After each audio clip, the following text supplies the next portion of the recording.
Hello दोस्तों, इस video में हम एक्सप्लेन करेंगे असुर सीजन 2 के एपिसोड 8 को, जो कि लास्ट एपिसोड होता है। एपिसोड की शुरुआत में हमें दिखाया जाता है 4 महीने पहले शुभ अपने दादाजी से मिलने जाता है, जहां वे बीमार होते हैं। वे उसे देखकर रोने लगते हैं और कहते हैं कि वह क्या बन गया है। तो शुभ कहता है कि वह असुर दानव दैत्य बन गया है, जो कि पापा उसे बुलाते थे और उन्हीं ने उसे प्यार किया है। इसके लिए वह उन्हें मुक्ति देना चाहता है और तकिए से उन्हें मार देता है। अगले दिन शुभ ने अनंत को डिबेट के लिए चुनौती दी होती है, जिसकी तैयारी चल रही होती है। डीजे अनंत के लिए चिंता करता है और प्रॉमिस करता है कि वह उसे कुछ नहीं होने देगा। उधर निखिल और नुसरत शुभ की जगह ढूंढने निकल जाते हैं। डीजे को ये बात का अंदाजा होता है कि शुभ डिबेट की आड़ में अटैक करेगा। निखिल जाकर पुलिस थाने में प्रोफेसर की मौत की रिपोर्ट मांगता है। 12 बजते ही अनंत और शुभ की डिबेट चालू हो जाती है। उन दोनों की डिबेट चलती है। शुभ उसे अपनी असलियत बताने को कहता है, लेकिन वह उस पर ही उल्टा पड़ जाता है। तभी शुभ उनके पास एक डिवाइस भेजता है जिसमें 2 बटन होते हैं। शुभ उन्हें बताता है कि एक बटन दबाने से वो लोग मरेंगे जो भगवान को मानते हैं, और दूसरी बटन दबाने से वो लोग मारे जाएंगे जो भगवान को नहीं मानते। तो बचा लो जिसे बचा पाओ,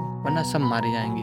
तो धनंजय उस डिवाइस को तोड़ देता है। निखिल को रिपोर्ट मिलती है जिसमें शुभ ने प्रोफेसर को जहर देकर मारा था, ये लिखा होता है, और पानी में डाल दिया था। उधर नैना को एक शुभ के आदमी की एक डिवाइस में एक कॉम्बैट गेम मिलता है, जिसमें कुछ फ्लावर होते हैं जो कि अजीब है। चेक करने पर फ्लावर पर उन्हें कुछ नंबर्स मिलते हैं जो कि कोऑर्डिनेट्स होते हैं, जो कि एक वाराणसी और एक दूसरा न्यू दिल्ली का होता है, जहां दुनिया भर के साइंटिस्ट आ रहे होते हैं। एटीएफ वाले उन जगह पर जाकर चेकिंग करते हैं, लेकिन उन्हें वहां कुछ नहीं मिलता। उधर निखिल शुभ की एआई से मिली फोटो को लेकर पास के गांव में ढूंढता है। घाट पर डीजे अनंत को लेकर जाता है। डीजे निखिल से कहता है कि वह जल्दी उसे ढूंढे, क्योंकि उनके पास ज्यादा टाइम नहीं है। और उन साइंटिस्ट के पास जाता है और चेकिंग चलती है। वो पास में रखे स्पीकर्स को भी चेक करता है। कुछ देर बाद शुभ आता है और कहता है कि सूर्यास्त में कुछ ही देर है और वह नहीं चाहता कि वह अनंत की वजह से किसी और को मारे। अगर उन सबको अपने प्राण बचाने हैं तो अपने अवतार अनंत को मारना पड़ेगा। लोग चर्चा करने लगते हैं। टीवी पर डिबेट होने लगती है, जहां लोग भी बोलते हैं अनंत को मार दो। फिर अनंत कहता है कि अगर उनकी मृत्यु से अगर वे लोग सब बच जाते हैं तो वो खुशी खुशी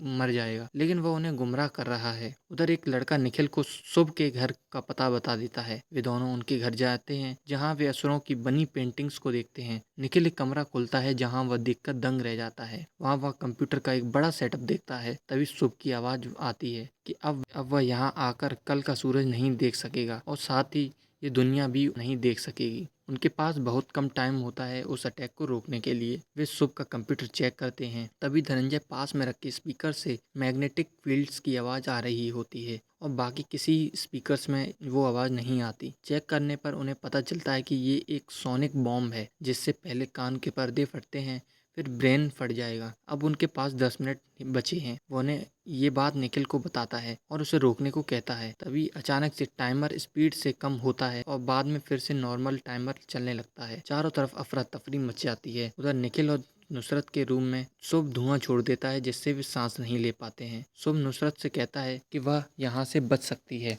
लेकिन वह नहीं जाती है। उधर फिर डीजे बेमन से अनंत पर बंदूक तान देता है, ये सोचकर कि शायद उसे मारने से बाकी सब बच जाएं। उधर नैना उसे गाइड करती है, जहां से निखिल उसे डिसआर्म करने जाता है। ये सुनकर डीजे अनंत को नहीं मारता, लेकिन डीजे उसे रोकता है। वह जानता है कि शुभ सोनिक बॉम्ब चालू होने के बाद बाहर आएगा। जैसे ही सोनिक बॉम्ब चालू होता है, एक तेज आवाज सबके कानों में पड़ती है, जिससे सब कान बंद करते हैं और तड़पने लगते हैं। तभी शुभ बाहर डीजे को दिखता है और उसको गोली मार देता है, और फिर उसे बंद करने को कहता है। बंद होने के बाद वह ऊपर जाता है और कहता है वह उसे मारेगा नहीं, क्योंकि शुभ कहता है कि मृत्यु तो मुक्ति है और वह उसे मुक्ति नहीं देना चाहता।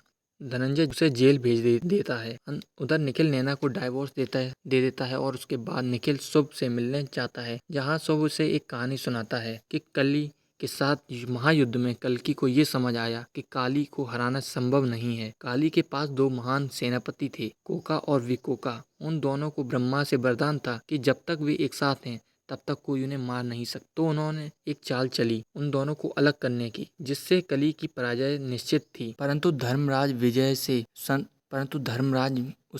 अपनी विजय से संतुष्ट नहीं थे और काली के पूरे परिवार की हत्या कर दी। लेकिन वे नहीं जानते थे कि काली उस शरीर में था ही नहीं, वह दूसरे शरीर में जा चुका था और वह नए शरीर में जाता रहता है, इसलिए कली का अंत नहीं है। उसके बाद निखिल उससे हाथ मिलाता है और कस के दबाता है, जिसके बाद वह मर जाता है। बाद में पता चलता है कि उसने रिया का बदला लिया उसे मारकर। उधर जब डीजे वृंदा से मिलने जाता है तो वे उसे नहीं मिलती और उसके पास असुरों की बनी हुई पेंटिंग मिलती हैं और सीरीज यहीं खत्म हो जाती है। तो दोस्तों, अगर आपको हमारी एक्सप्लेनेशन अच्छा लगा हो तो हमारे चैनल को भी जरूर सब्सक्राइब करें। धन्यवाद।